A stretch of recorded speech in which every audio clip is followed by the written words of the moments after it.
Okay, so tonight, I think we would start, Bill, if you don't mind, we'll start first in the tropics, in the tropical area, and then work our way up a little bit to Cape Ann, where I'll be the representative for Cape Ann.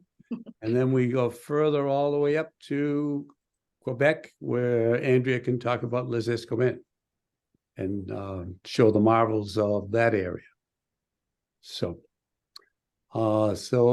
Bill was presented before, and I was going to be presenting on talking about two different areas, Cozumel and Roatan.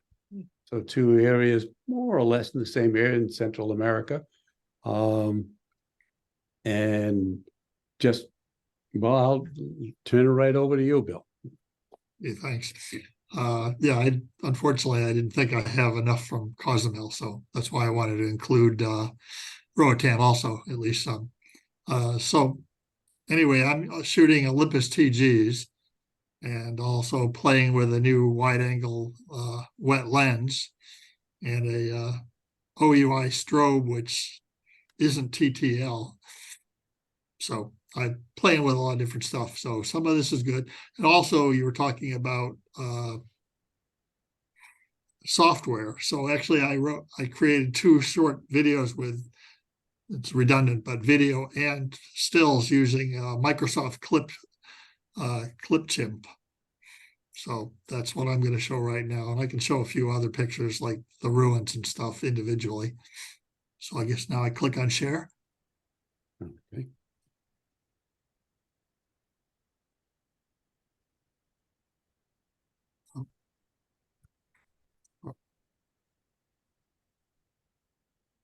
So you can all have a seat. This was just in one of the bathrooms and I happen to like it. It's always nice to start off with a bathroom picture, Bill. Well, yeah, little humor anyway. So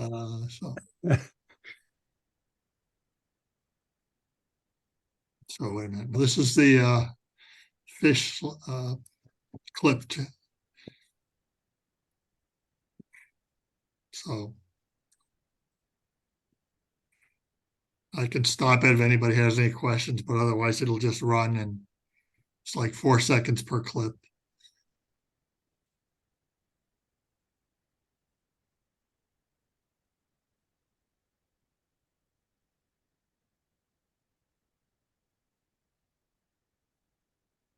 What wide angle wet lens are you using? It's the 120.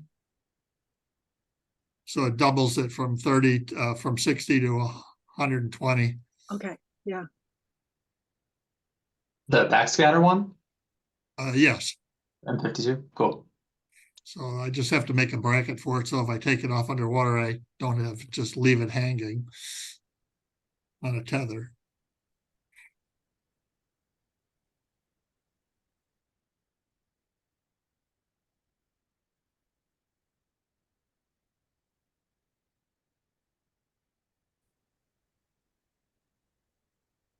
Anybody know what that is?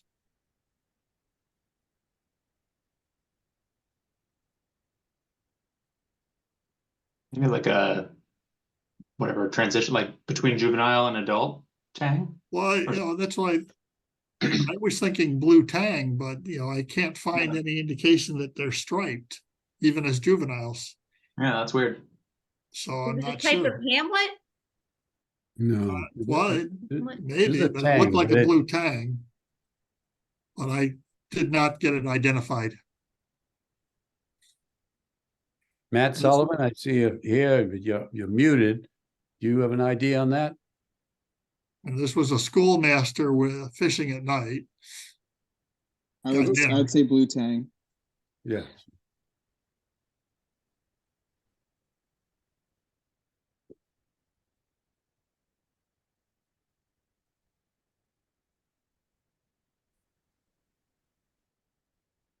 I definitely have to work on getting them sharper.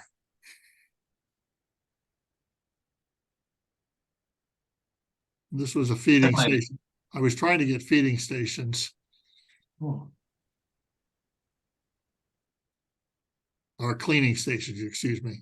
And this doesn't actually belong. This is from the Philippines. Sorry. It's like, wait a minute, that's not a Caribbean fish. I know. My mistake. Should have just kept quiet and see who notices.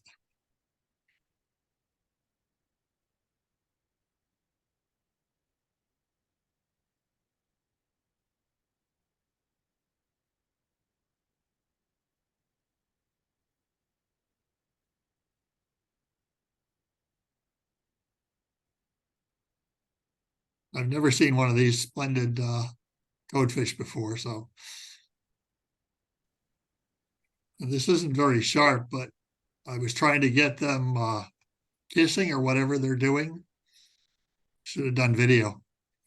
That would be fighting. Well, they're juveniles, but and these little fish are all over the bottom, but they are skittish. Sorry, that was my only sighting of a shark, really.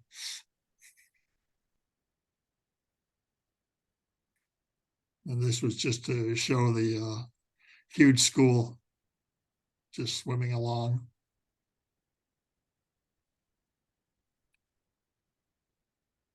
Well, that's it for the fish one. Now it's how do I go back?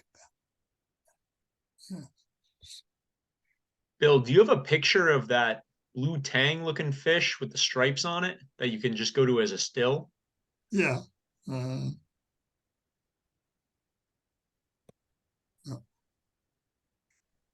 Should be in.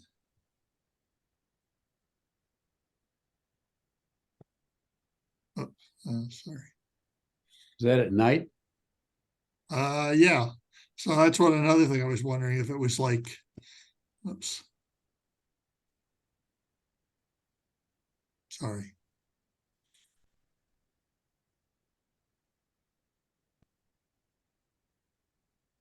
Yeah, I can look at fish behavior and see if maybe they do get stripes at night or something. I know some of the fish do change color. Yeah, it's nighttime blue tang. All right, well, thank you. Welcome. All right, now let's see, how do I close this out?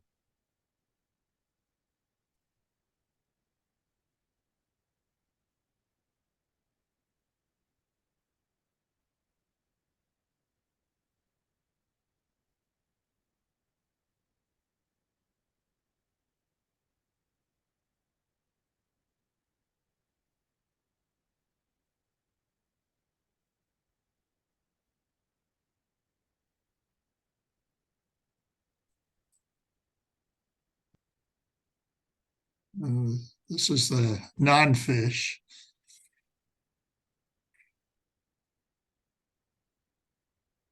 So some of the sponges were a little interesting, but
I just put this in because you can understand why people like to collect these shells.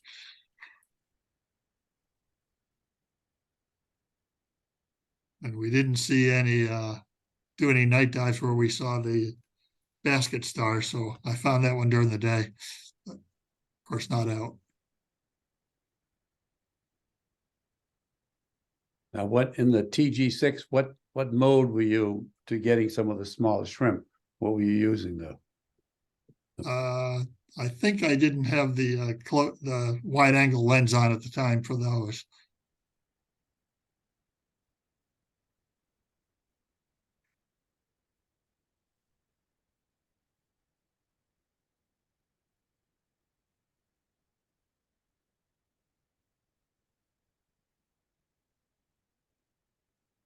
Of course, on night dives, these guys come out everywhere.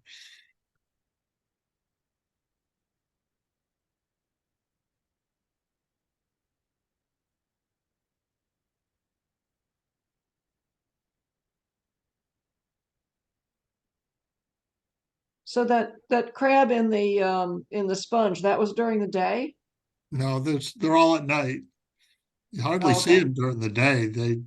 They're hidden deep in the crevices. And That's why I was asking. I was surprised. I thought you said you didn't do any night dives. oh no, I got a couple in. Like I tell people, if I had to give up day or night diving, I'd give up day diving.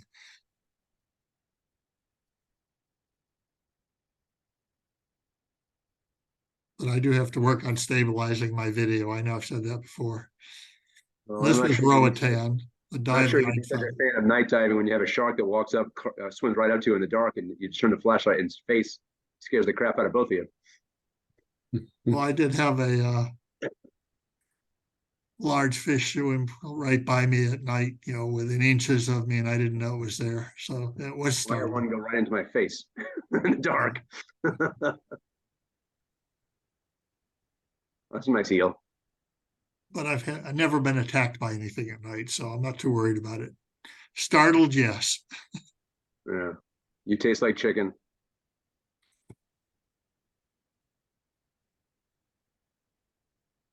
This is all Roatan? No, combination. Mm. Like this was Cozumel, the other one was Roatan. This was Cozumel. That looks like Cosmo, yeah. This one, my video died because that fish was harassing or something, the stingray, but I hadn't changed the battery in the camera quick enough, apparently.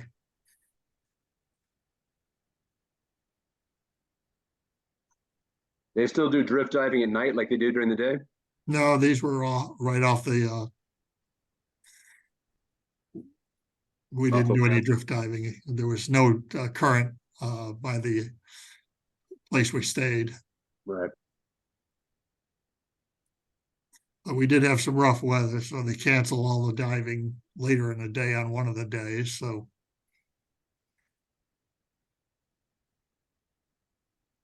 Great octopus. yeah, there were quite a few of them on the night dive. They weren't hard to find. Found Well, like three of them. Video really does show what it does. But I got to get a monopod or something to stabilize myself.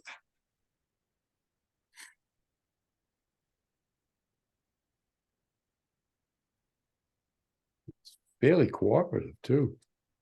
All the little things swimming around, I wish they'd been around when I had the coral polyps, because you stick them close, the polyps will grab the stuff in the water. But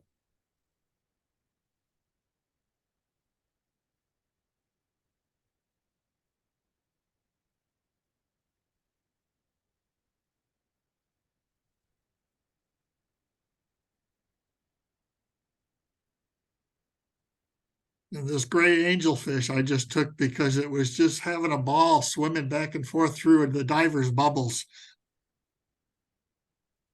Well, this may be a little off topic. Myself and Chuck, since our diving is coming up, and my old dive camera is pretty well shot. What's a good dive camera these days without going too expensive for, I don't know, a good 70, 80 foot semi-decent dive? Olympus TGs. Yeah, TG is a good option then. The Olympus TG.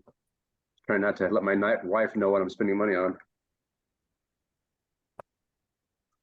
So then just showing quick.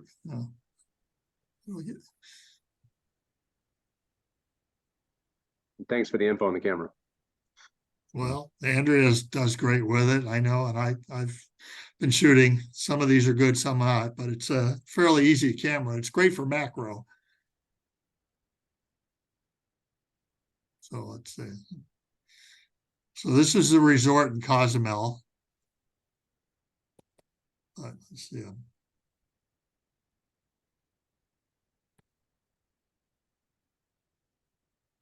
Not sure how to change pictures though. This, Which model TG you're referring to? The 4, the 6? I have a 5 and a 6. Okay. I got, I wanted to have redundancy. The last time I went to the Philippines, my strobe died fairly early on, and they fixed it when I got home, but that didn't help me there. So I got a second TG and a second strobe. So I'm going to have more redundancy. The TGs need a case, or are they just good as is? They're good to 50 feet without a case, but the case is relatively inexpensive. And yes, I would get a case. Yeah, it's, The nice thing is if you're rushed and you flood the camera and the water's halfway up, the camera's still fine. You just have to dry it out. There's no electronics in the case. but if the camera's in the case, yeah, then the camera's fine. Yeah. Well, but I mean, both Fung and I did that the last time we were in the Philippines. So, but that is one advantage of them. Okay. Well, anyway, I don't know. So, I mean, in Cozumel, there were cruise ships like 5 or 6 at a time in ports in various places. And every time 1 or 2 would leave, there were more coming in. And they Oh, were they're big. huge. This other shot. So, and they were all decked out for Christmas. They put these up while we were there.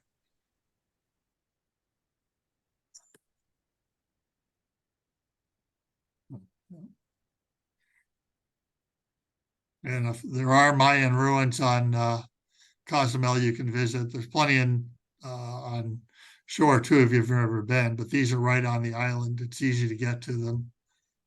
Yeah, some of the ruins have just been beaten to death by. I went to Tulum. It's been overwalked, to say the least. Well, we had an interesting guide who was very enthusiastic and gave us quite a tour. Did you go to Ishkaret? I'm sorry, what? Did you go to Ishkaret? Like kind of like an eco Disneyland. It's like a lagoon that you swim around it. No, we didn't go over to the mainland.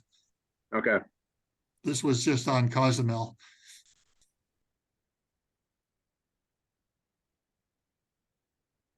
Yeah, whatever. I don't have any. I have to practice on this, I guess.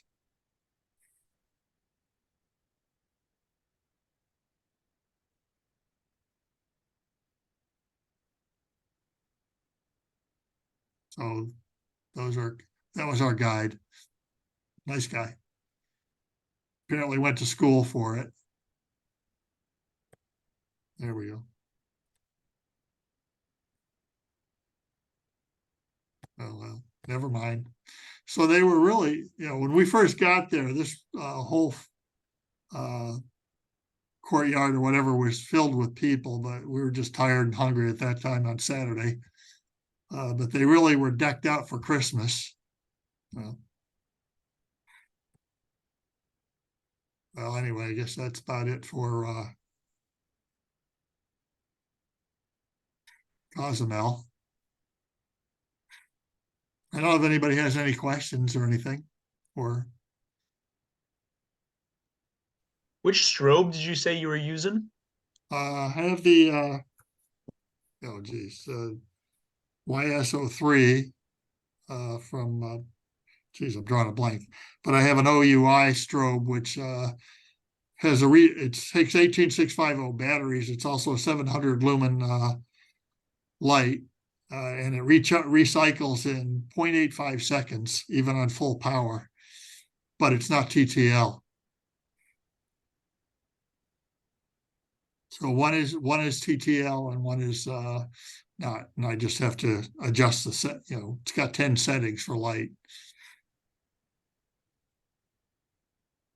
Yeah, so you should be able to come up with an easy system of when you're getting in close, how much you power down that strobe, so you're not washing out the subject.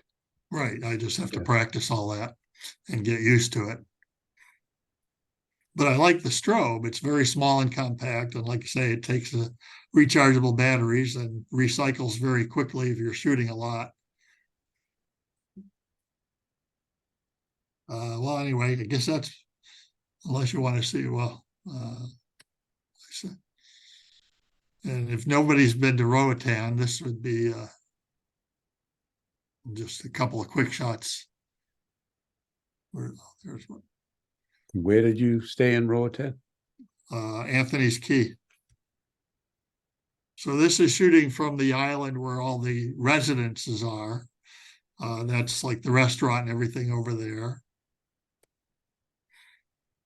And you take a little ferry that runs all day or all night to go back and forth. They have a lot of dive boats. Very lush and tropical though, and frangipani bar, as long as you can go up and down the stairs without falling down. Don't drink too much. And these are the residences on the island. And I guess that's about it. Nice being right on the water. Yeah, they are. As a matter of fact, you can look off and see fish right in the water. So it was a really nice resort. The restaurant was excellent. Food was excellent. Service was excellent.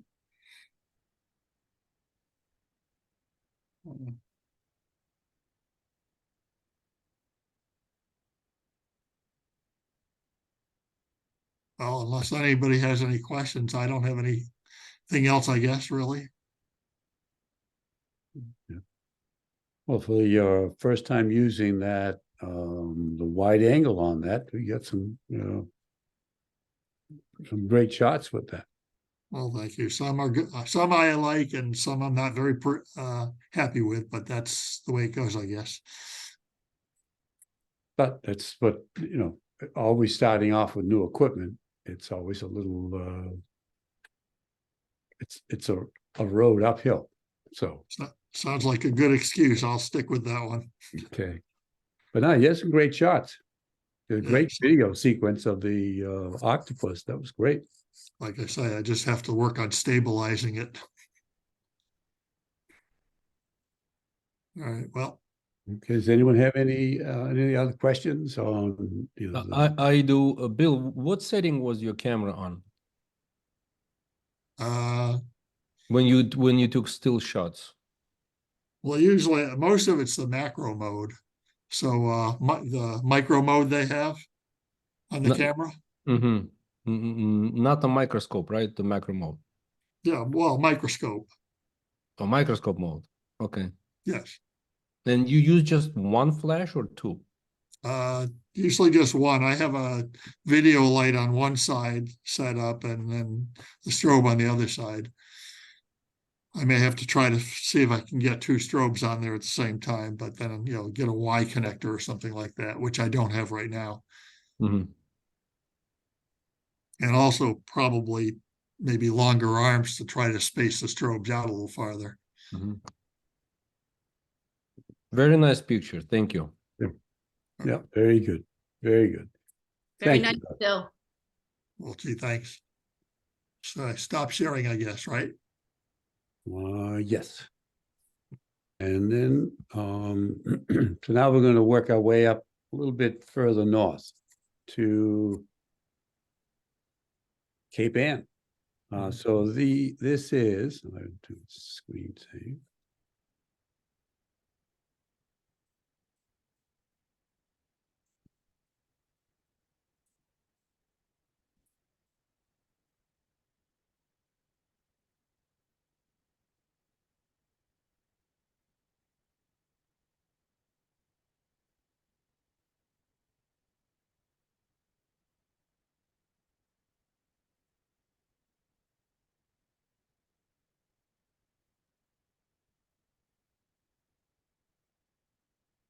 Can we all see my screen? Is that okay? Yeah, okay. Yes. So, originally there was going to be a talk on a little bit of diving from the shore here in Cape Ann. But what I changed it a little bit, and it's you know, what I want to show you is that I hope to anyway, that the subject that you're looking at when you're approaching some subject, that sort of dictates, at least in my mind, how you should shoot it. So what the point is, if something is lying down very low on the sand, then you really need to get low on the sand so that some animals, for example, like this nudibranch, so on this particular one, since so much of the beauty of the nudibranch is also on the top with all the serrata all along this part of the top. So if I were to shoot low, because a lot of times when you're shooting animals, any kind of wildlife, whether it's on land or not, obviously you're focusing on the eyes, and you're getting down as low as you can. So that makes the animal a little more larger than life. But if you do that to a nudibranch, then you're missing all of this. You see, you're seeing, you know, you would see the bottom part. Now, in an artistic representation, yes, you could shoot certain parts, get a real close-up of just that. But if I'm, in this particular case, I'm trying to shoot the whole animal, show the animal, then with nudibranchs, it's a good idea to just come up a little bit so you're starting to shoot somewhat downward. Not high, but just a little bit. And like anything, since we're all shooting digital, you start at one level and then work your way up. So you're starting shooting here and then just keep going, and then pick which one that you like the best. And the other thing, when I see a subject like this that's crossing the sand, rather than I position myself at an angle so that I get this 45-degree angle. So it's a little more attractive than if the nudibranch were just straight across like this. So it allows that diagonal that makes it a little, I think, a little more interesting. Now, a juvenile winter flounder, part of what I was doing here was to try and show that this animal can, beyond just camouflaging, it can mimic the surrounding area. So all of these broken shells are reflected in the camouflage that it creates. So in order to show that, if I just went right down at eye level, then you wouldn't get anything beyond just this part. So again, I just came up a little bit higher so that I could see the whole animal, but yet still concentrate on the face. And again, but the other was the same thing. I position myself so it's at a diagonal like this, just to I think to make it a little more pleasing. Just as with this moon snail, again doing the same thing. I came up a little bit higher than I normally would shoot because I wanted to show all of this streaming by of the sea lettuce on the moon snail. And like every animal, like, as I said, it dictates what I think anyway, dictates what you or how you should shoot it. With a moon snail, if it one side has the spiral, right? So that's the side that's more interesting. So normally, but this case, it was completely covered. But my point is, that's what you try. If it has some feature that is little of interest, then that should be featured, I think, anyway, in your photograph. Same thing with You didn't put that lettuce on it? I did. I get the super glue, that's marine super glue. You can put it right on, and that's the only algae that I had around was that. Looked okay, yeah? Almost looks real.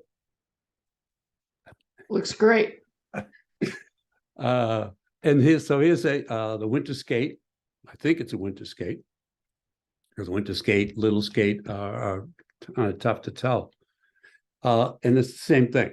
I raise it up a little bit just to do that. And there's normally I'm sort of programmed to shoot right at eye level, but you have to break yourself of that, or I have to be able to get the whole animal visible.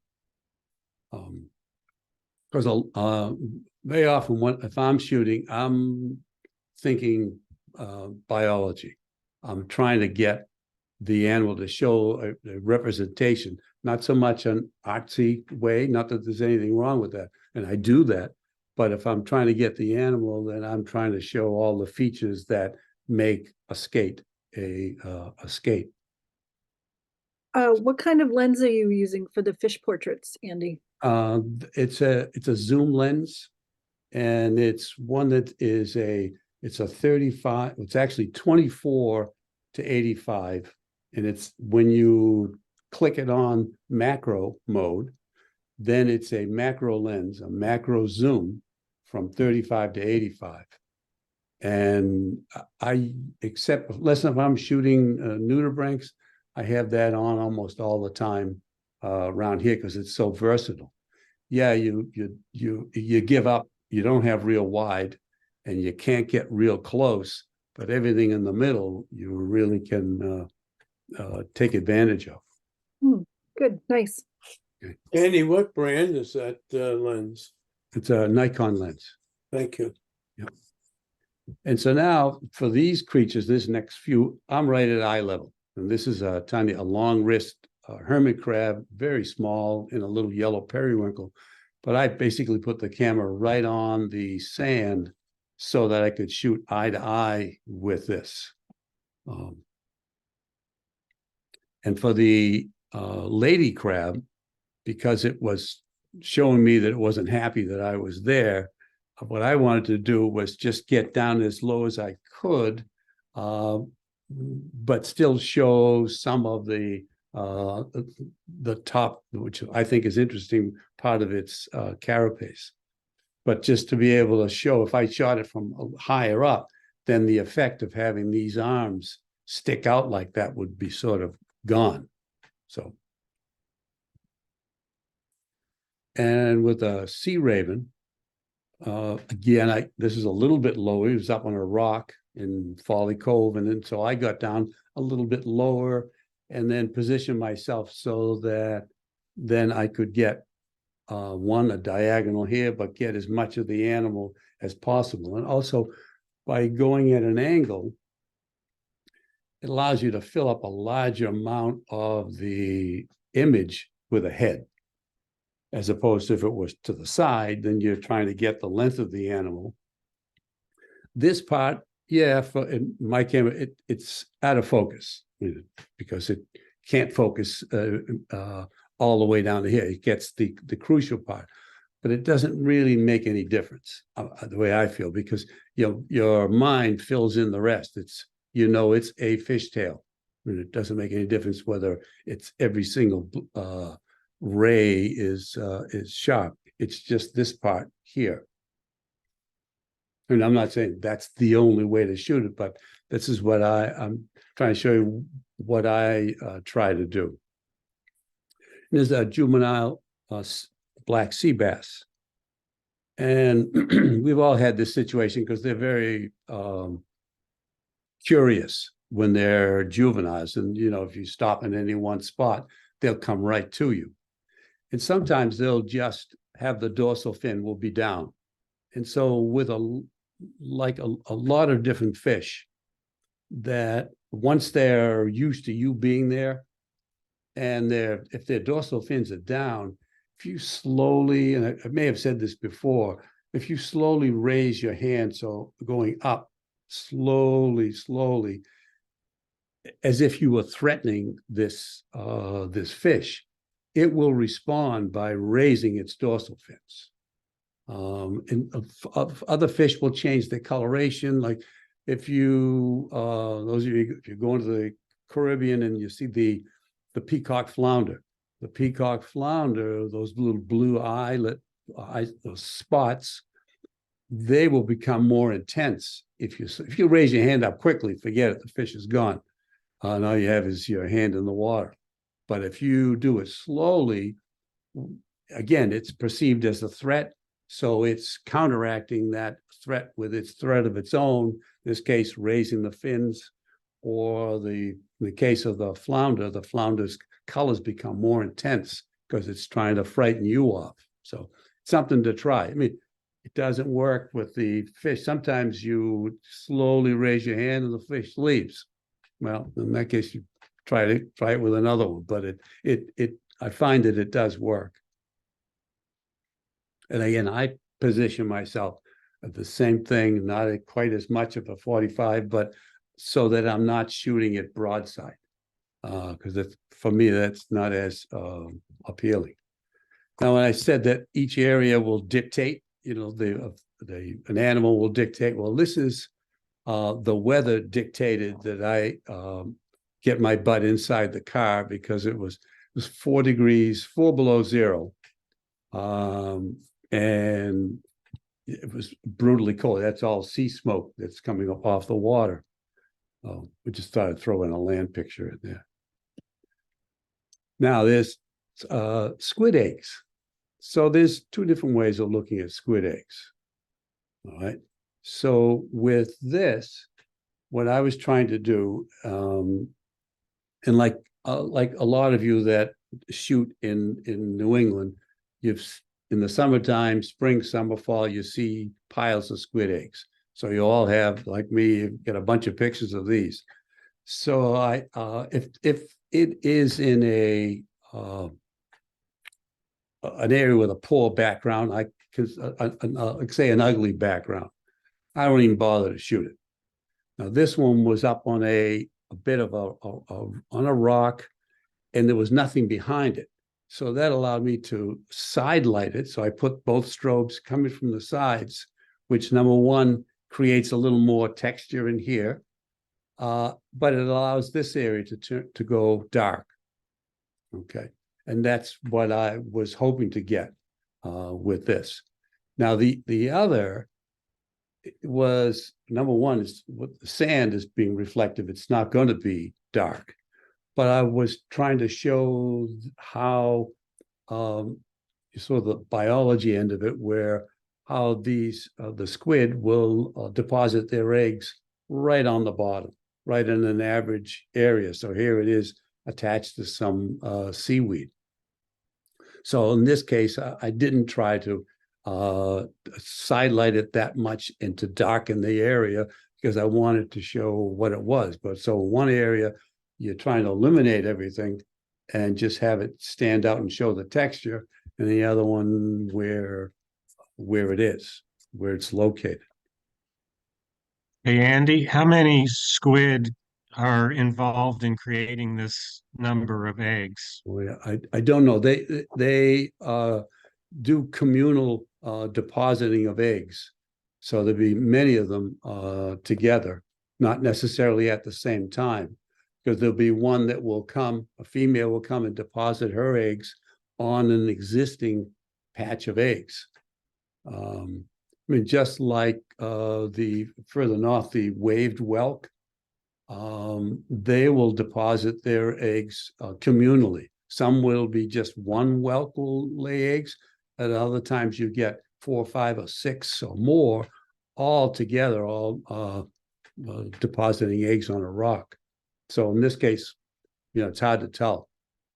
The size of this from here to here was probably, I don't know, 8 or 9 inches.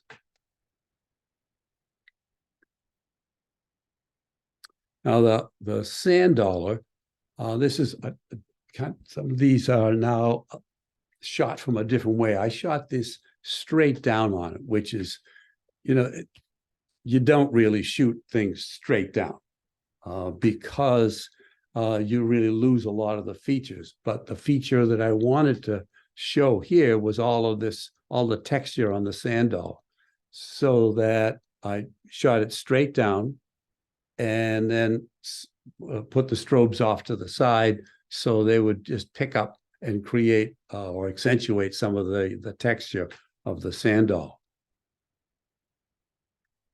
And shooting down, not quite straight down, but is the egg case of the moon snail. And the reason for shooting it like this was only because of this little part of it that curved. Because a lot of times you don't see this, it's just all one circle split here, of course, but this one made it a little more interesting, so I made sure rather than shoot it from down lower where that wouldn't be seen, I just come up a little bit higher. Now this was the same as the sand dollar. I shot this straight down the top of it. Now, the reason I put something like this in this, we don't really shoot sea urchins around here because they're not all that attractive. But for me, what was attractive was the background. And that's something that I would suggest or recommend shooting or being aware of is the background. Because you could have a beautiful background, not that this is necessarily a beautiful background, but you could have a beautiful background if you're in the tropics with loads of sponges. And if you have any kind of a creature in front, it makes the picture look wonderful because of the background. So the backgrounds are something to really watch for. Conversely, if you have a fish, no matter how nice it is, if the background's crappy, then it's, might as well be taken on the sand. So it's good to keep an eye on what the background is like. So in this case, this was in No Garden Beach, and there were a couple of spots that had a really this coralline algae that was pretty intense, and then covered with jingle shells and slipper snails. Now, these are the plumose, frilled anemone. And this is not how I normally shoot it. It's not how I'd recommend shooting, but I'm just shooting the sort of the group of them because I'm shooting straight down. You're not really, the background is not great on this one, but I was just shooting the cluster of these. Partially, I guess it's because it's nice to see them again. We went through a pile of years where they almost disappeared. Now they're slowly coming back. But normally when you're shooting something like this, you want to show what it is. So in this case, I'm shooting down a little bit further, shooting up so that you can see the column of the different, I should have gone down even lower so you could really see that this is a column and then all the tentacles around there. But if I had to shoot it again, that's what I would do. And I try to get some of the ambient lights. In this case, since I'm shooting upward, all of this is I can still get f22 or 16 here and yet still get light because I'm shooting upward. And then try to find some way to position yourself to get a diagonal. It just adds more interest, I think. That previous one with the right caption, that one, that's a critter. See the eyes and pom-poms and the S down the bottom. That's, you just need a caption to know that that's some kind of a creature. Okay, I'll think of a caption for it. And the same with this. This really didn't come out as well as I had hoped, but it was normally I don't shoot these anemones straight on. Again, I try to show a little bit of their size, how the tentacles come upward. But I was just playing with all the tunicate that's all around. So I was hoping that the background here would make it look, would add to the anemone, but it doesn't really add to it. I suppose if all this were black or very dark, then it would make this pop out more. But because with this anemone, the bottom row of tentacles were all white, and then the next were all pink. So it was an interesting one in Folly Cove. Back to biology. In order to be able to get, I wanted these were all these little whelks that were scavenging on a dead crab. And so I shot this up higher than normal because I wanted all these legs of the crab to be seen, so that it would look like a dead crab splayed out on the sand, and then scavengers coming all over. Probably better if I had the strobes down lower to be able to get a little more shadow inside in here, and a little more of the texture, but next time. And this is also on the list of things you normally don't shoot, but I just wanted a picture of this invasive tunicate, the compound sea squirt. And again, because of my camera doesn't have the depth of field that, let's say, for example, that a TG would have, if I wanted to show a lot, I'll get an image of a lot of the animal in focus, then I looked for one that was on a flat wall, so that closer to everything being on one plane, so then I could get from one end to the other with some detail, so you could see what this animal was. It's not a great animal, but now in the springtime, you have the same whelk. They lay eggs on as you know, those of you that dive around here have seen this a million times. It's they're laying eggs on the egg case of another snail. So and it's very common, they're desperately looking for anything to lay their eggs on, because they're normally on the sand. They want to lay it on something. So look for one that works. So this one worked better for me because I was looking for something that was flat enough or enough on one plane, so that I would be able to get something on this side and on that side, both be in focus. So I'm looking at what's all on what would be in focus on this one plane that I'm visualizing. And so that's what sort of dictated how this was shot, regardless of how much it curved on the other side. I wanted this sort of a thing, where the next one, yeah, you do see the whole curve, but it didn't have as many of these whelks. So that's why I preferred the other one. But you can see these whelks here. I don't even know what this is. Maybe a rock, but I don't think so. And it's something semi-solid. So they're immediately laying their eggs on that. They're, again, desperate to lay their eggs on, and in this case, the eggs of another snail. And so here's a little rock crab inside a moon snail. And to be able to get it to stand out, yeah, I did shoot straight down on it. But it's by, again, putting the strobes off to the sides and shooting in, then I could create a little shadow, a little darker area to make this crab stand out more.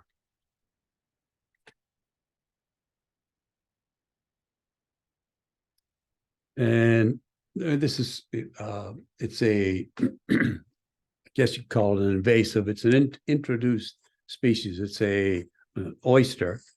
And there's two real pockets of these. One is in Maine, and the other one is in Salem Sound or Salem Harbor. And I say Salem, it's from really Gloucester to Swampscott. And so what I was trying to show here when this was open, I mean, it's encrusted with all sorts of bryozoans and algae, but it has a couple of young plumose anemones here, and then a little one on top. So I had positioned my light so that I could light this part so it would be seen. I mean, it's kind of a ho-hum creature. It's not that interesting, but I just wanted to get this visible and also get one that was open. Now, if those of you, I don't know, interested in shooting oysters like this, but if you are, you really have to approach it very, very slowly, like with a lot of animals. If you go with your camera and hands moving forward towards this, what you're really doing is you're pushing a column of water. It's not just like you're moving it in air. You're pushing water towards that. And just that motion would cause the oyster to close up, the Christmas tree worms to close up, all that kind of stuff that react. They don't have eyes, although the oyster does have some, but they go on sensation and they feel. So if you are shooting something like this, just be aware that you have to move very slowly. It's not that you have to sneak up on it, but it's just so that you're not pushing water towards the creature. Now, in the surf clam, the young hake was there. So it's kind of easier to light this because it's all white in the inside of it. But I just wanted to make sure that I got light here, not shadow. So I put the strobes off a little bit to the sides to illuminate this one.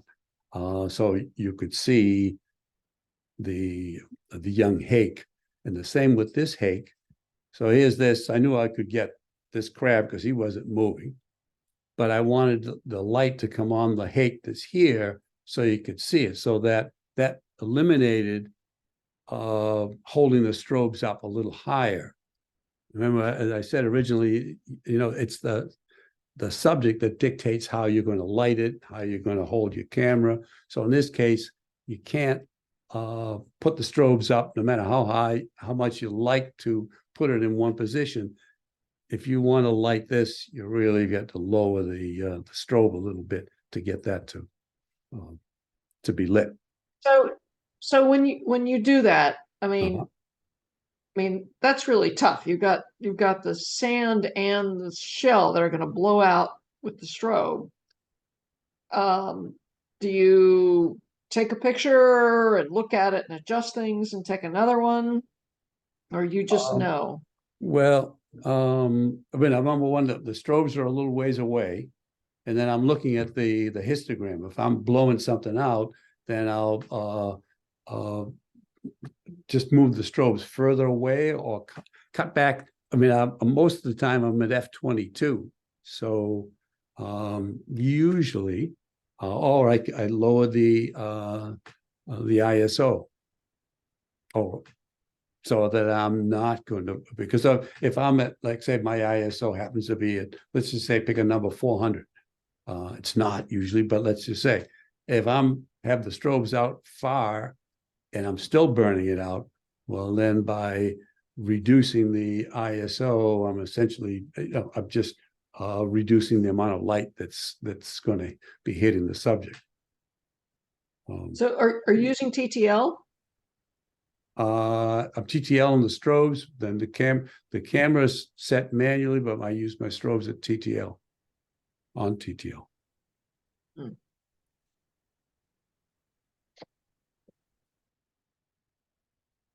And then for this scene here that you see, often here, this is a Jonah crab, but because they obviously, bury themselves in I wanted this to come out more. So again, lowering the strobes. And also this is a darker sand. So Ellen, back to your original question. If it were, let's say, Back Beach, where the sand is a real white sand, that would just torch everything. That would be too hard to do. It just couldn't do it. But this is a little bit darker. And so holding the strobes, I was able to get this little circle of darkness in it, which I was hoping to do.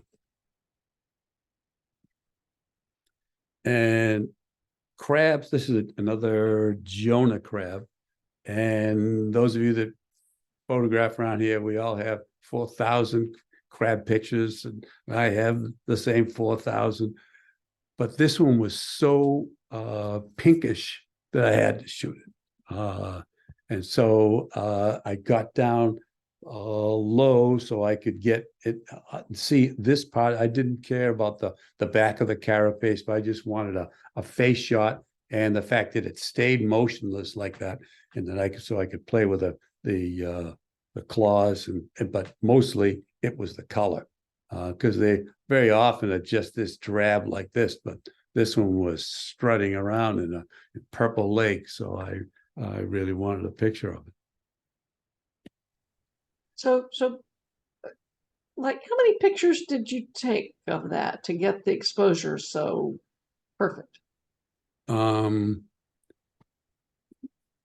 Well, see, again, with the TTL with mine, the exposures come out fairly consistently.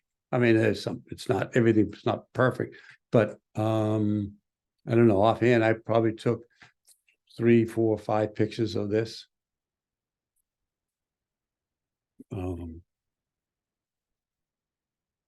Then there's the element of luck. Very nice. Thanks. Now, this this little bit like with background. So here's 3 different lobsters. This one, again, I chose this background.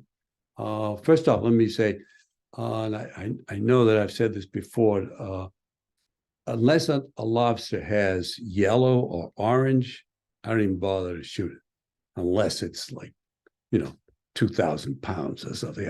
I just won't shoot anything because they just suck up all the light, and you really can't, it's too frustrating. They never really look good. So I look for the ones that are colorful. So orange and yellow really reflect, they really pop out. So I picked, there's a one spot in Folly Cove that I know this one and the next one, the little indentations that they always have lobster in. And so this one I shot close to face on, so I could accentuate the claws, and yet still have a background that was interesting.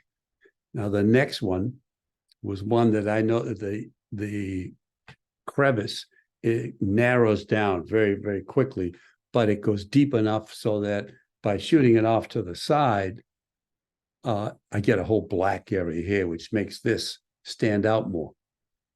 So it was my thought when shooting this. But the next one, not that colorful, a little bit of color, but nothing outstanding. But what I really was taken with, this is an old garden beach, it was a very shallow overhang, and it was loaded with tunicates and bryozoans like this. So I thought that was more interesting.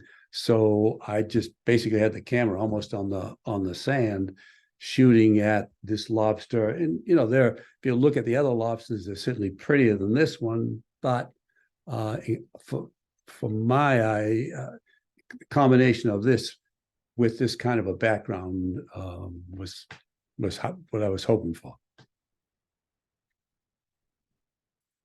And this is another lady crab. And so this lady crab, we've all come upon creatures, no matter where we are, that they end up doing the same thing over and over. So you can sort of predict their behavior. So when I got close to this one that was half in the sand, it wasn't comfortable with me being around. So it took off and went about 6, 8 feet, stopped in the sand, buried itself. Well, I got closer to it, did the same thing. So we had this hopscotch thing going. We went one right after the other. I don't know how much territory we covered, but I was constantly doing the same thing. And I knew how it was doing it and what angle it was going to be. So I positioned myself. I would just, as soon as it started to get up and take off, I would swim fast, settle down, and then get ready, because I knew the angle that I was hoping that I would know the angle that it settled in. So I could get one half buried in with all the pretty stuff sticking out. And this is a couple of tunicates, both invasive tunicates. Nothing really very pretty about them, but what I was trying to show here is one this invasive, which is the sea squirt, compound sea squirt, is overtaking another invasive, the club tunicate, and just growing over it. So the only way I could get it, I mean, this is certainly a little more interesting of a tunicate, but I was just trying to shoot from the side, in this case, really almost dead on side, just so I could show it coming over the other. And again, also lighting it a little more from the side to be able to bring out some texture here. And the last one is just, wading in, I don't know, 7 feet, 6 feet of water. And it's just some broken up sea lettuce that was moving back and forth in a nice pattern. So I just waited for the sway when it was going back and forth and the swell, that it would just stop at one spot, take a picture. And then when that didn't, after that, it would wait for the next cycle and come back. And some of the times it worked, and I get a whole pile of the ones that didn't work also. But that's what the delete button's for. So anyway, if I can answer any questions, I'd be glad to. But I just, the point I'm trying to get across here is that when you going to shoot something, take an extra second or two, and number one, evaluate the background. And then the other is look at how would it be best to, or better, to photograph something. To what angle do you need to get? And when with let's say a fish that's perched someplace, well, you don't make you make that decision when you're a little further away. So when you do get close to that animal, you are at the position you want to be, rather than get close and then start to move left or right. Because once you get close, you've already reached the limit of its comfort zone. So you can't keep going. So sometimes when I'm in that kind of situation and I could see the fish getting a little jittery, well, then I'll back off 4 feet, 5 feet, and then make the move to the left or right. And then begin to approach again like that, because then that allows you to, number one, get into close to the position you want, and you're not going to scare the animal. Doesn't work every time, but does work sometimes.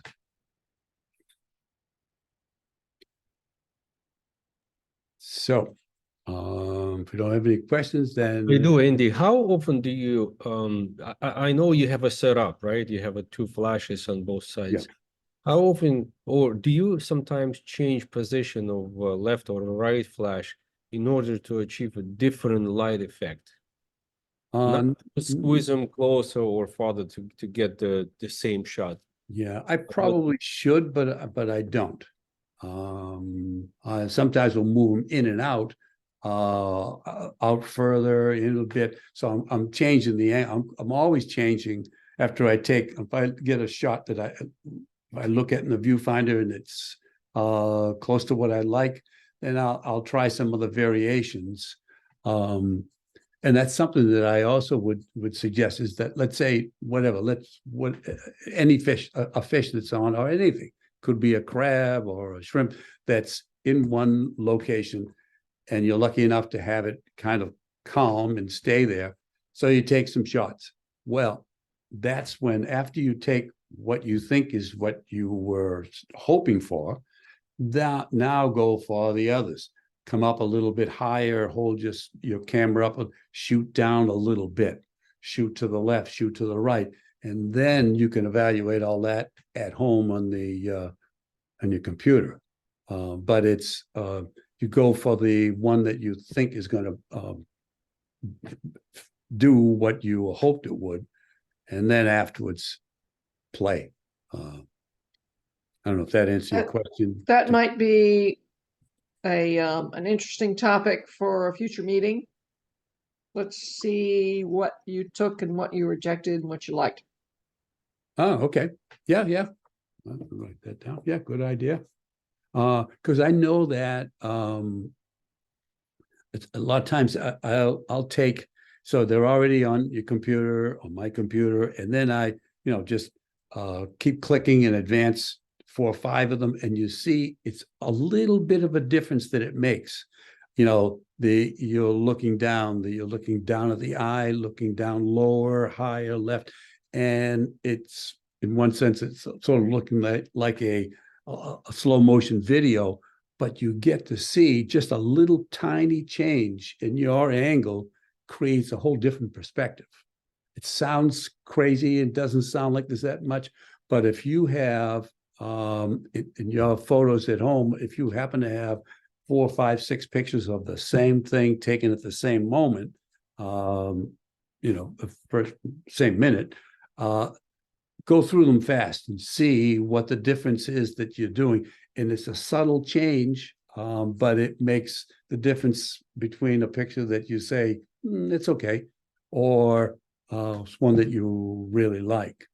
And it's subtle. But yeah, that's a good idea. I will, I'm writing that down right now, Ellen.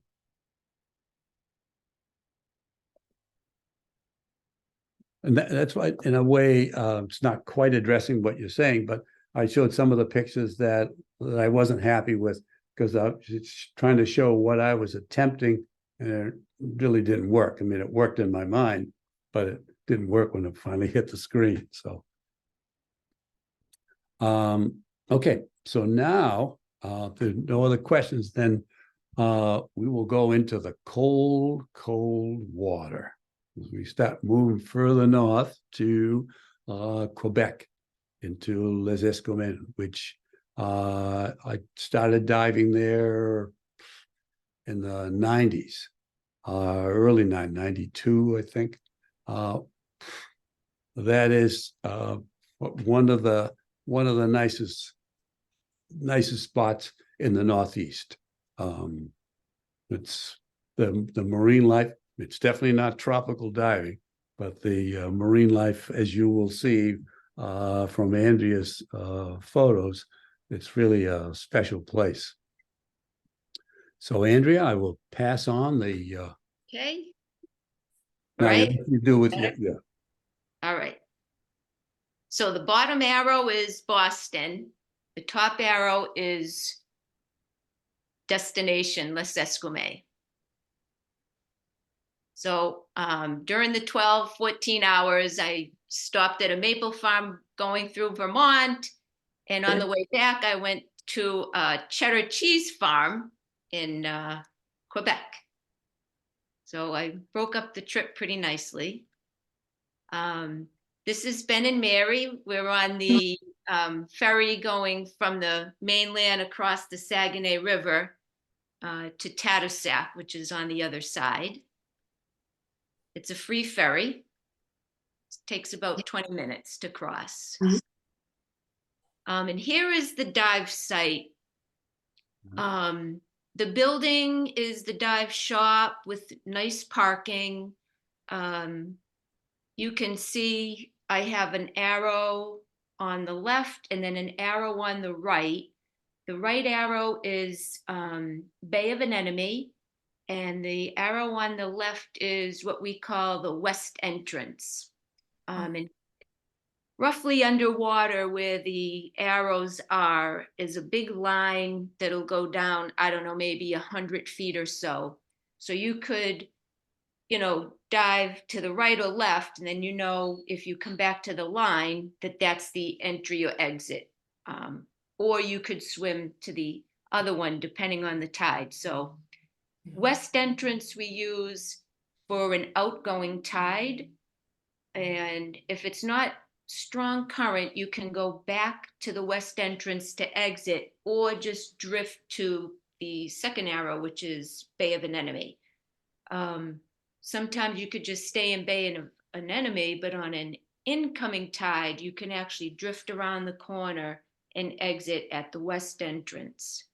The whole dive, it depends, it'd be like less than an hour. So it looks really big on the screen, but it's not that large of an area.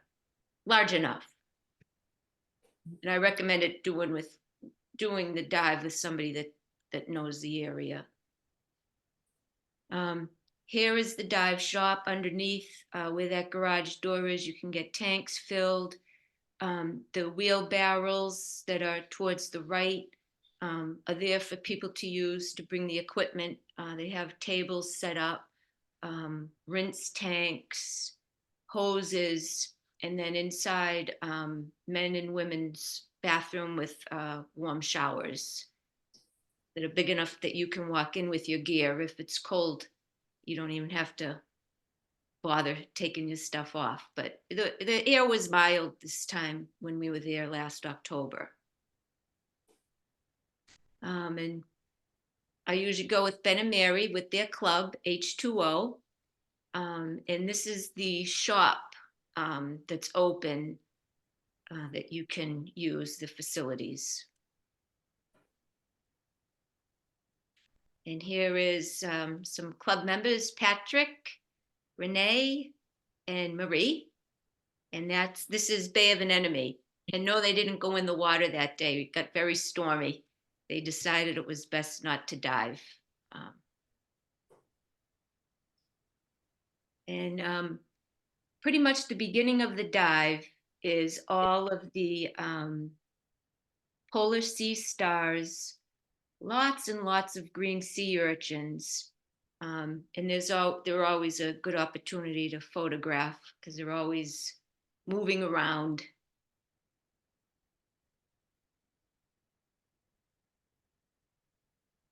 And this is maybe 20 feet. So right when you enter, you see the line, and this is the beginning of the dive. And there's no shortage of spiny sun stars.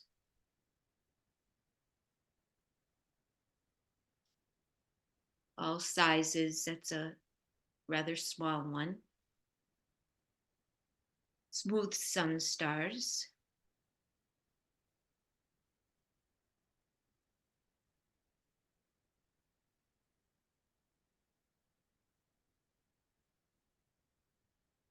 This is the smooth sun star skin.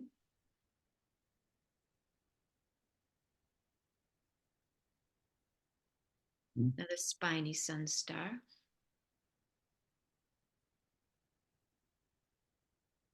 And giant blood stars compared to what we see in Cape Ann.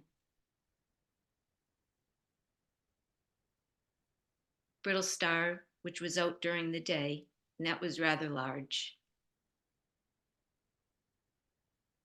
And the scarlet solis are very big. The ones we see in Cape Ann are like little, I don't know, 2 or 3 inches. These are like 10 inches, if not more. I don't know if this one got knocked off during a storm, but it was wedged between a couple of rocks. When I approached it, I saw the bottom light colored part and I didn't know what it was. And then I noticed, when I came down around the rocky area that it was a scarlet solis. And they're just really pretty and big. I mean, you could see the life on the rocks. I mean, I'm shooting macro. This is, I'm shooting a TG4 with 2 strobes and a spotting light. So you just if you had a wide angle, this would be a beautiful sight.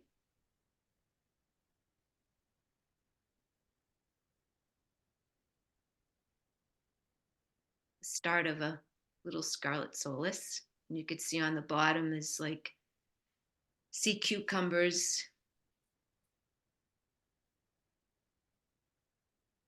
And this polar sea star was a little deeper than the ones that are up in the shallow area. And it was with that anemone that had split. There's a close-up of the anemone. Of course, I didn't notice this when I took the photo.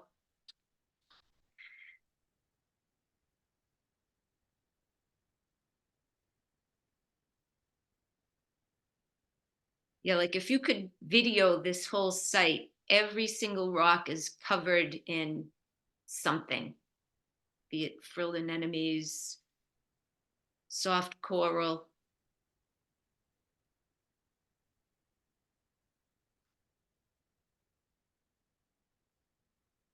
And then I like the texture of that one frilled anemone in the middle, so I got a closer shot of that one.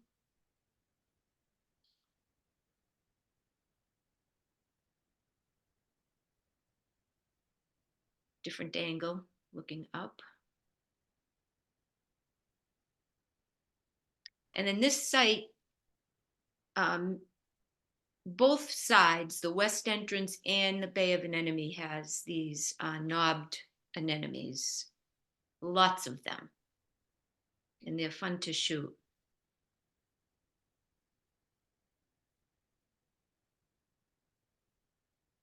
You can just see everything is packed together. Lots of life.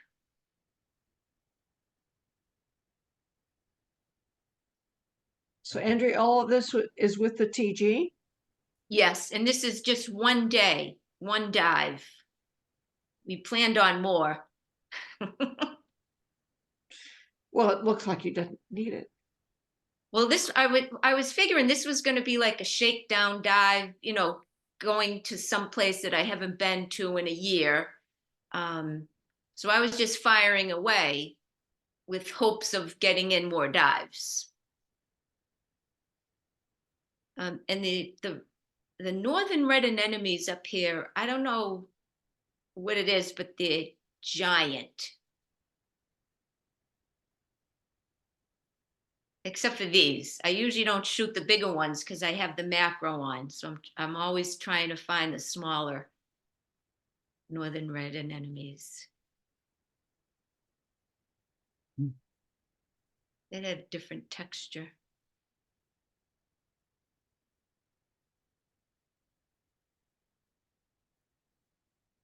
Well, Andrea, the reason why you didn't do any more diving was the weather conditions got bad, is that? Yeah, they deteriorated Oh, too terribly. bad.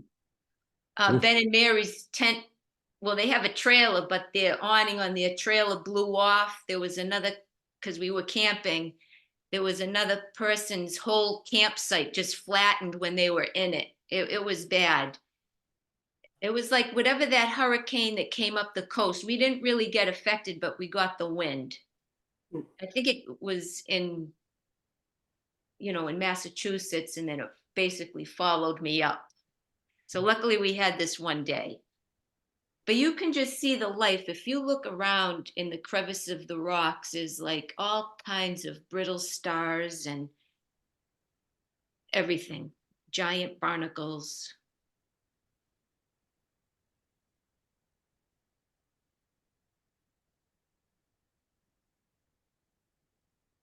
And then there's lots and lots of this sea strawberry soft coral. If you do the drift, whichever way, where you get to that curve in the rock between the two sites, it's just as far as the eye can see of just the sea strawberry soft coral. You get a nice little shrimp there. Oh, you know, it was just like I said, a shakedown dive. So had I really wanted to concentrate, these little shrimp were everywhere, and I was like snubbing them. Usually it would be like shrimp, oh, just spend the whole dive photographing shrimp, but I was just getting the big picture, and now I'm, well, whatever. Wow. But yeah, he is down there. Yeah, like for us around here in New England, well, in Massachusetts, I should say, I can name a few sites where we'll go to find these, you know, Halfway Rock and a few other spots. And, you know, and you hope you find the patch of them. Here you jump in the water and it's, I have to say, it's a guarantee you'll see them. And they're at various depths too.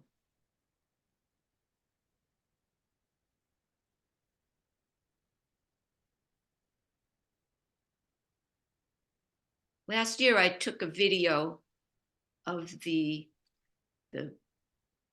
soft coral area. I should go through that. Is the site like a slope or a wall, or what's the terrain like? That's, it's almost like in tiers, because it's that hard granite is what you're kind of following along the contour when you get in the water. And then like at depth, say 60 feet, 40 to 60 feet, it slopes. And then I never got any deeper than that on this west entry, but if you go into the Bay of Anemone, once you get down 80, 90 to 100 feet, it's just black sand and flat. But you'll find, we found like this, I don't know if it was like a 10-inch snailfish down there. So it is kind of worth, if you're watching your time and all, to sort of venture down there, because you can find a straggler oddball. But it's just, it's so cold, you know, like 37 every other time that I was there, 35 degrees. This time it was 42, and it made a big difference. But yeah, there's so much life in 20 to 40 feet that you don't really have to go that deep at all. But like after being there, like if you're there for 4 or 5 dives, you might just venture out. And you can follow the line, so you really won't get lost. You know, if you just stayed at the line. Combo of soft coral and young scarlet solis.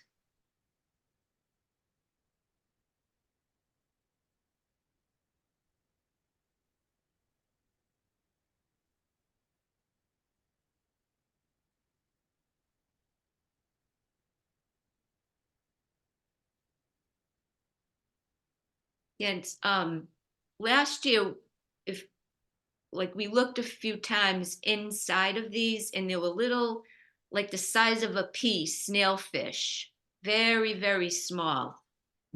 I didn't even know what it was till I went back and I looked at it on my computer.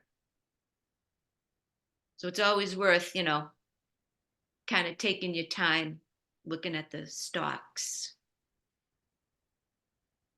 And the chitons are fairly large.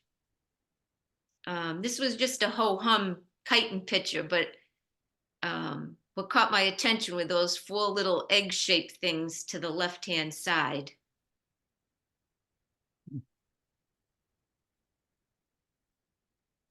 Do you know what those were? Now, I don't know if it's eggs or excrement. I don't know. I'm betting eggs. Excrement, usually a different color. True.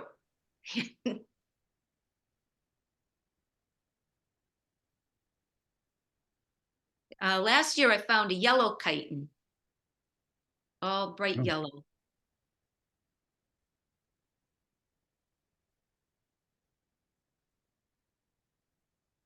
Sea cucumbers.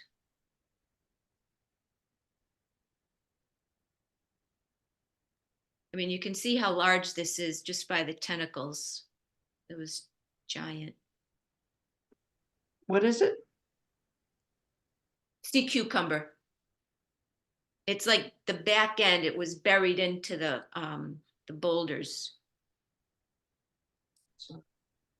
No fish up there, huh? I never look for fish. There are fish, yes. No. I've got this thing about looking for fish up the ass of a sea cucumber. Never seen one, but it's on the bucket list. Yeah, no, there's Arctic shanties up there. Yeah. And they're very friendly. You know, they kind of hang around while you take a picture, but I snubbed the fish. Andrea? Yeah. Andrea, you can hear me? Yes. Yeah.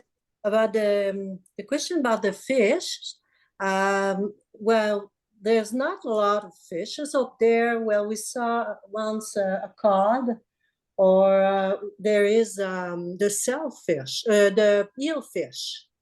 The big one. Yeah, the big one with the big eyes.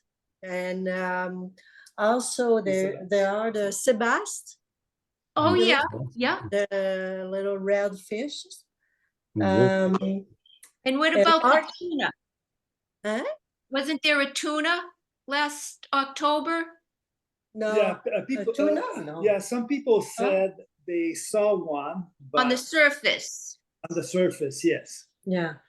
And also, I don't know the name in English, but the stiche Arctic, it looks, Yeah, With and the it's got, radiated line. red skin, and white. It's oh, red long. and white. Yeah, it's but white Arctic and shanty. Oh, an Arctic shanty. Or Yeah, it could be a rock gunnel? yeah, it looks like a gunnel because it's long and slim. Yeah. It's not exactly that, but I don't know the name in English. It might be what is that? A sea chicken. The chicken. Oh yeah, That's the last. And Yeah, we also- learned a new word up there last year. Yeah. It's the lump. Spiny lump sucker. Spiny lump Yeah. sucker. Yeah. Yeah. Okay, there are some fishes. There's some fish. And then the wolffish. And the wolffish. Yeah, Wolffish. which is Very popular. very impressive too. Yes. Smooth skin up there too. They don't look Yeah. all gnarly. Mm. Okay.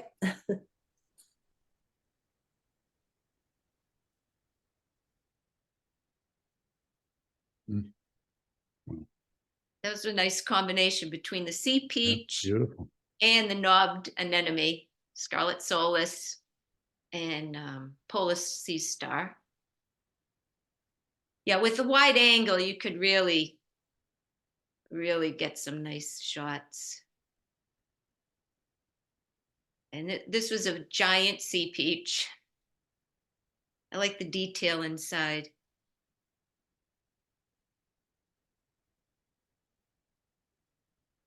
I mean, that's a closed northern red, but if that was open, it would be like, I don't know, like over a foot tall. They're more tall than they are wide. Some of the ones that I notice up there. And here's the line. You could spend most of the dive just on the line. There's all kinds of sea life. What I did notice this year, well, last year when we were there were not a lot of nudibranchs. I might have saw one on this one day. And even like some other people noticed that there was some less life, but for us, it's still a ton of life.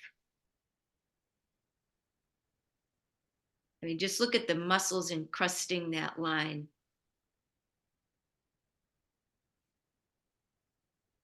And I think those on that sea peach, those look like little tiny skeleton shrimp. Oh, yeah. Yeah, yeah.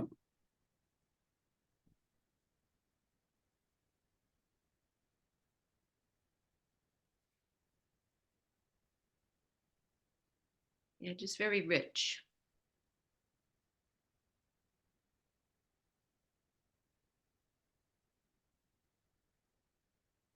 And I think this is breadcrumb sponge. I never saw like a little neatly packed round. I think that's the Usually water. like, is it a breadcrumb sponge? I don't think so. No? I think it's the warty. Oh, and it grows like in a circle, like in a Bit more, lump? yeah. Bit more like in crust things. It grows over a lot. Oh, You see it all on right. the tops of rocks. If Yeah. it's what I think it is. Yeah, it was very tiny, and I don't know if that's like a rusty type of piece of something. I don't know what that was. It doesn't look like a rock, unless it's another type of algae. Yeah, just like that, the way that sponge was. And these are excellent to see. The chalice sponge, I believe this is. These are beautiful.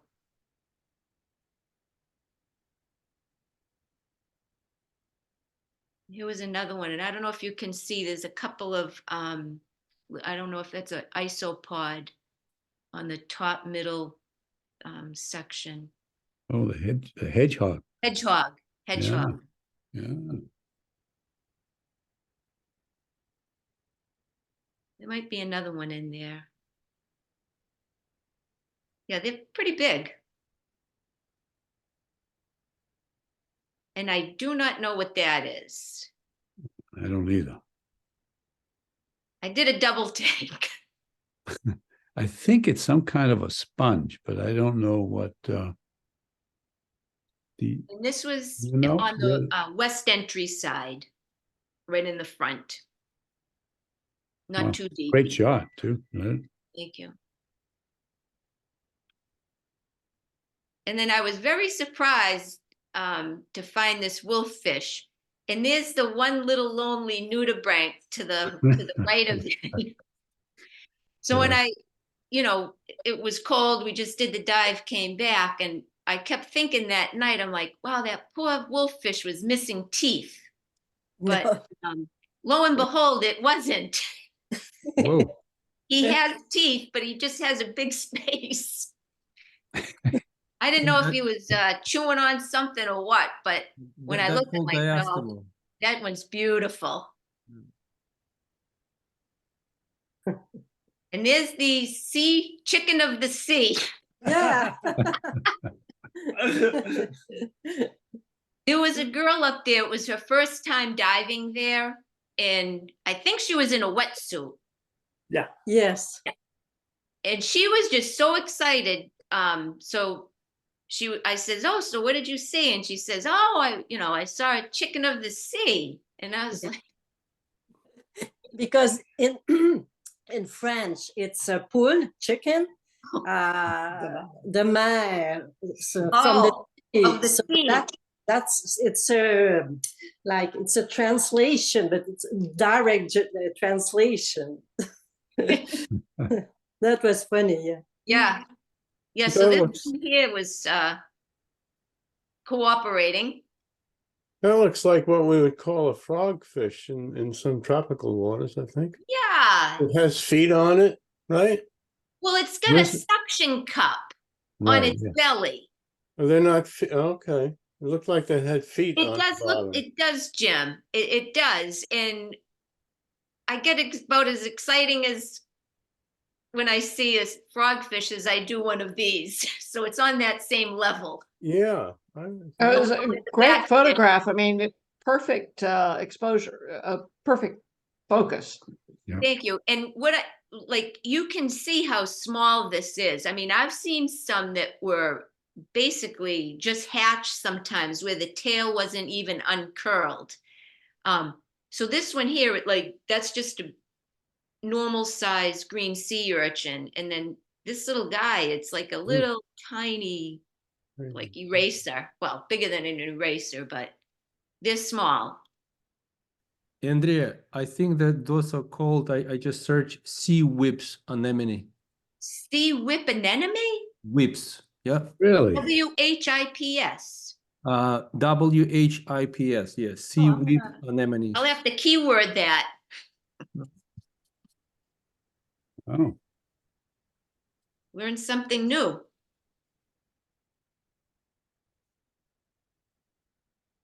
Thank you.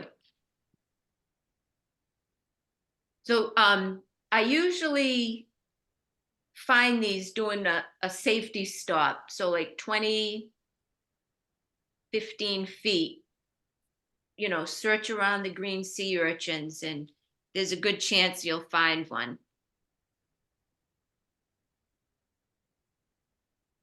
I mean, you could see how this guy was just looking all around. I have different positions of his eyes. It was the cutest little thing.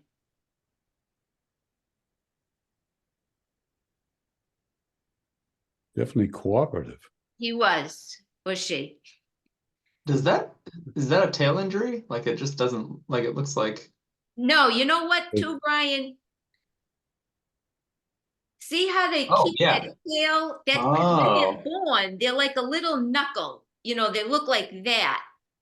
Oh, And weird. they like, 'cause I thought the same thing because when I first shot it, I think his or her tail was the other side. And I said, Yeah. missing a tail. And then I noticed, you know, as I was going through the photos on the computer, I'm like, oh, it's just curled in. And I love the little crown on the top. Hmm. Yeah, it's funny what they do. So here's why we only did the 1 day. The sea conditions changed. That's the west entrance, and it was Oof. like a lake the day before. Wow. The surf was some of the most I've ever seen up there, you know, and I've been going up for the past, 4 years since 2017. And it was windy. It wasn't too cold, but it was the remnants of the hurricane. Yeah. And this is Yeah. over by the Mm. pilots. And then the west entrance is just beyond that rock.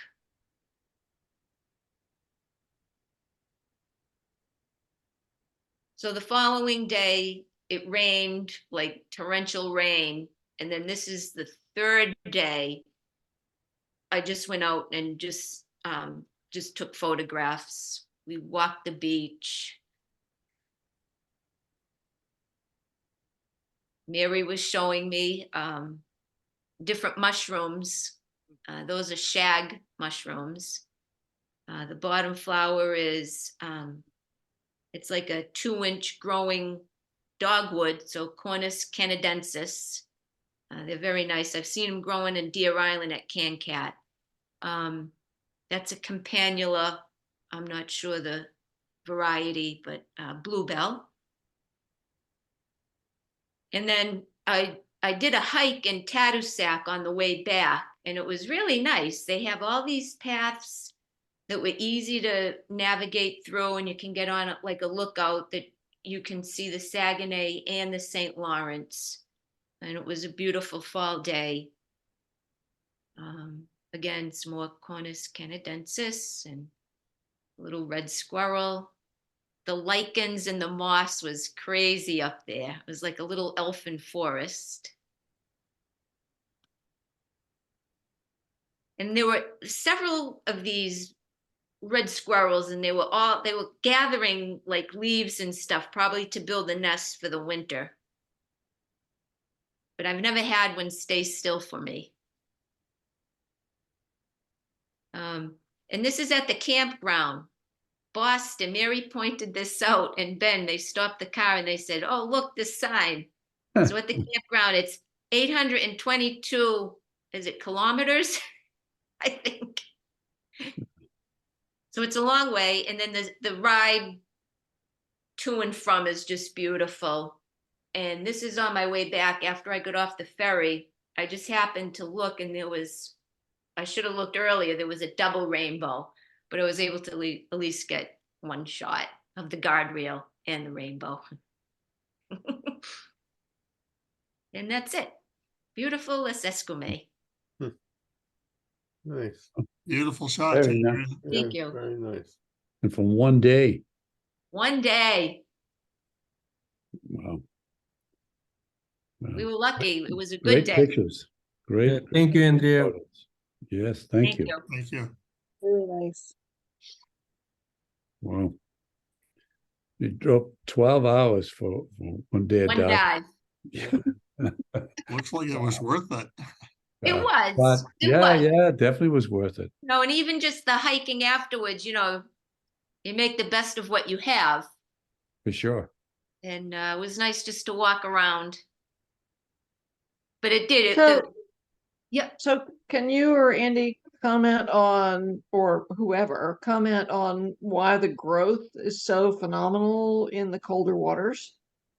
Well, Yeah. from what I was told, and anyone else can also chime in, there's a current that comes down from Labrador with all this I don't know if it's plankton or there's like one time we were there and there was tons of krill in the water. It was washed up along the shore.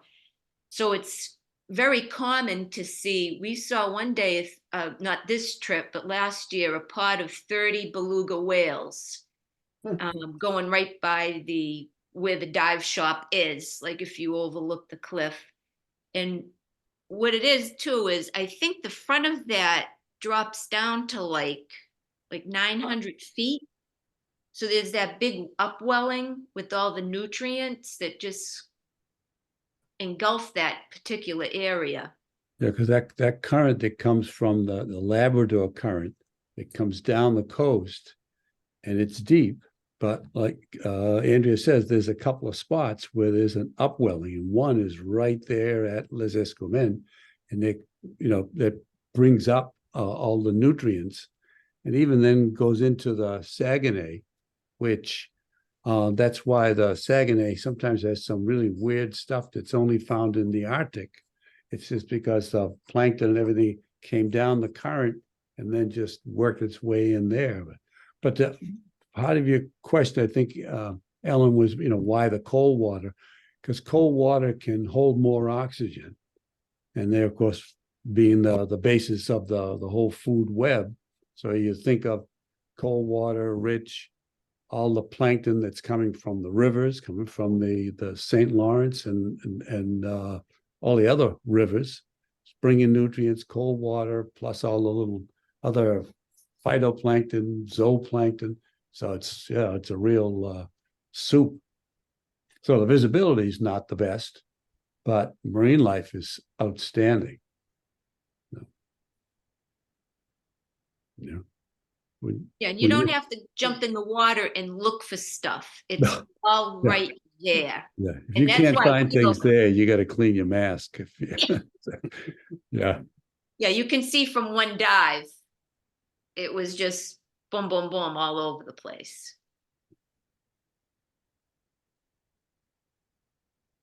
But worth the trip. It was worth the trip, always worth the trip. Andrea, Ben speaking. Usually on the weekend, where we're going, we're diving the Friday afternoon, 2 dive on the Saturday, and 2 dive on the Sunday. And some of them dive once on the Monday. So that makes something like 6 dives for the weekend. Yeah. Well, that's good. Yeah, but this weekend, the weather was so bad, so it was very dangerous to go dive. So. Yeah, I don't know if you noticed, but in the beginning, when I had the picture of the dive shop, there was a guy, they had to bring him to the hospital. He slipped on the rocks at the west entrance. Yeah. And that was on the calm day. And then somebody didn't realize and sat down and sat his tank on his foot and broke his foot even more. It's you got to watch your step. Yeah, and also it depends on the time of the tide. Sometimes the tide is not very good. If it's like in the middle, it's low tide, you cannot access to the water, or you cannot go out of the water. So depending on The season, the hour of the tide, sometimes it's easy to do 2 tides per day, but this weekend I think it wasn't very good for 2 dives. The second dive would be like at 4 or 5 o'clock in the evenings, which is very late because it's getting dark and and they close the gate. And they close the gate, the parking gate. Yeah. And the shower, if you want a warm shower. Someone had a question on the underneath the sign. There's something on the platform. What is that? Is that a rock or you see you have the stone platform? Yeah, it looks like a whale to me. Huh? It looks like a whale, but I think it's a rock. Okay. Yeah. And it looks like there's like big pieces of of driftwood too. And that's a little visitors information center. A whalebone too or not?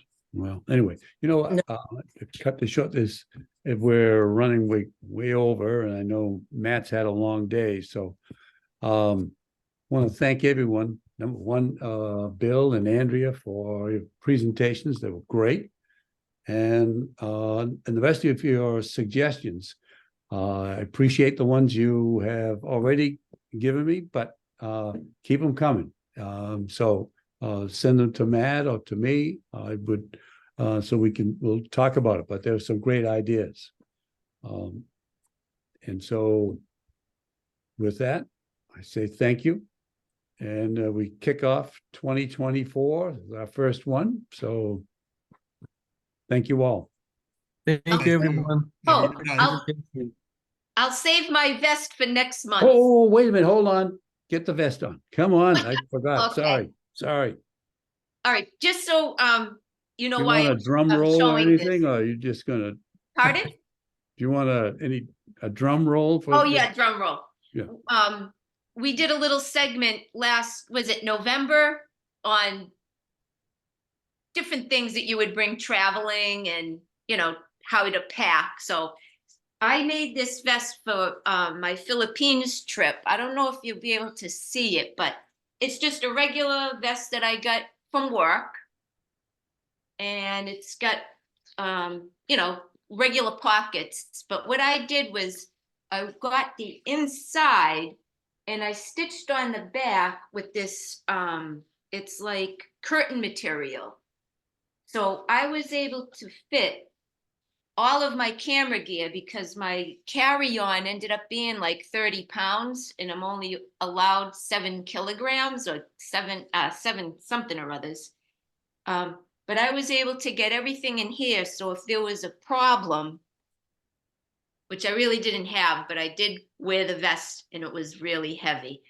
And then I packed everything back in my carry-on. But this, I mean, it's easy if you just have a vest that you really don't care about. And then I just use Gorilla Tape to secure the top. And then it has actually built-in pockets too, where I could put the camera or, you know, small items. But That's great. That's great. And that's what you need. If all of a sudden you can't take your camera bag or whatever on the plane, yeah, you can put that in. That's great. Yeah.